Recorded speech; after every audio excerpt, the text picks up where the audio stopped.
आपको अपना निर्धारित कर्तव्य करने का अधिकार है, लेकिन आप कर्म के फल के हकदार नहीं हैं।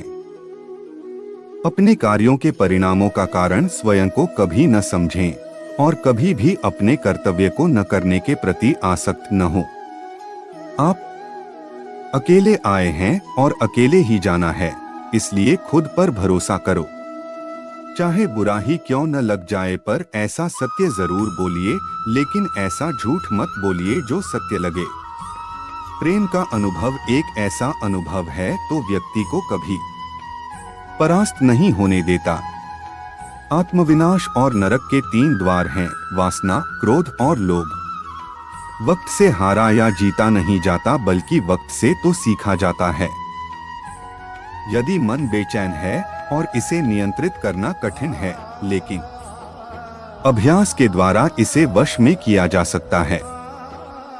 तुम्हारे मन की गतिविधियों, होश, श्वास और भावनाओं के माध्यम से मेरी शक्ति सदा तुम्हारे साथ है और लगातार तुम्हें बस एक साधन की तरह प्रयोग करके सभी कार्य कर रही है।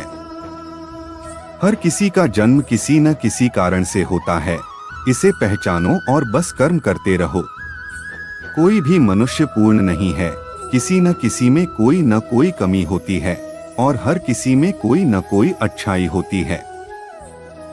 इसलिए आपकी तुलना किसी से मत करो, बल्कि पूर्ण निष्ठा के साथ अपना कर्म करो।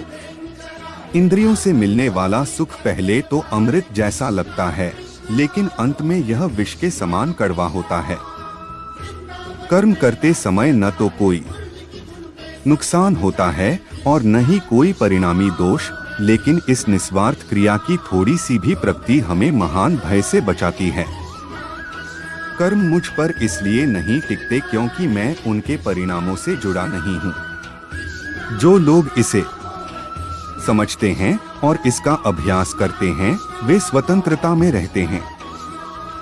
ज्ञान की भेंट किसी भी भौतिक भेंट से बेहतर है, क्योंकि सब कामों का लक्ष्य आत्मिक बुद्धि है। जैसे आग की गर्मी लकड़ी को राख कर देती है, वैसे ही ज्ञान की आग सभी कर्मों को भस्म कर देती है। शांत मन में ध्यान की गहराइयों में आत्मा स्वयं को प्रकट करती है।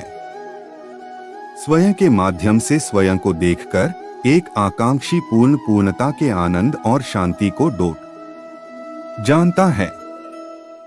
जिन्होंने खुद को जीत लिया है, उनके लिए इच्छा एक मित्र है, लेकिन यह उन लोगों का दुश्मन है जिन्होंने अपने भीतर आत्मा को नहीं पाया है।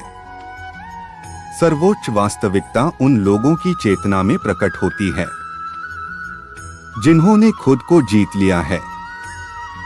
मन की गतिविधियों, होश, श्वास और भावनाओं के माध्यम से भगवान की शक्ति सदा तुम्हारे साथ है और लगातार तुम्हें बस एक साधन की तरह प्रयोग करके सभी कार्य कर रही है। वह मुझे प्रिय है जो सुख के पीछे नहीं भागता और न दुख से दूर भागता है, न शोक करता है, न लालसा करता है, वरन वस्तुओं को वैसे ही आने देता है जैसे हो जाता है। धन्य है मनुष्य जन्म, स्वर्गवासी भी इस जन्म की कामना करते हैं, क्योंकि सच्चा ज्ञान और शुद्ध प्रेम मनुष्य को ही मिल सकता है।